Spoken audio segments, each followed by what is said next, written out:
افتخار. در میان کوهساران سخت جانم زادند. در ره کوهسار بهر امتحانم زادند. والدین بی نشانم چون نشانم زادند. در دیار کم زمین بیکرانم زادند. گرچه می گفتند از قسمت بود فردای من، گرچه می گفتند 3 روزی بود دنیای من، گرچه در گهواره می بستند دست و پای من، در زمین بهر تلاش آسمانم زادند. در میان 4 دیوار بلند کوه‌ها که گرانی می کند بر کوه‌ها اندوه‌ها،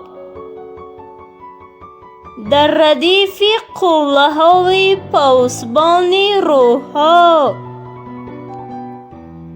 با دل بیدار و با روح جوانم زادند. با دعای موسفیدان خدا ترس و بهار، بی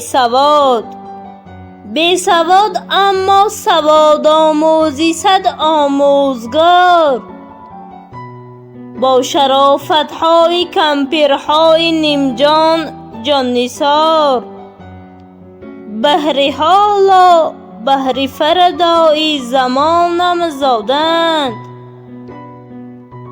من از انسان بی سوادان سوختن آموختم، از صفای سوره قرآن سوختن آموختم، از کتاب زیر بالینم وطن آموختم، در دیار بیت و شعر و داستانم زادند.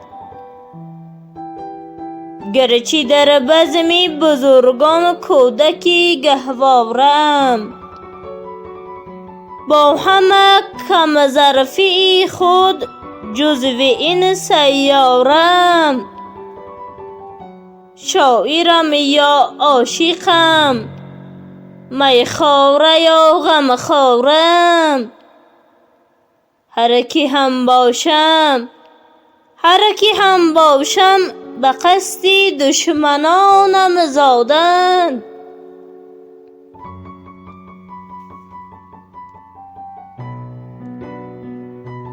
در میان کوهساران کوهسانم زادند.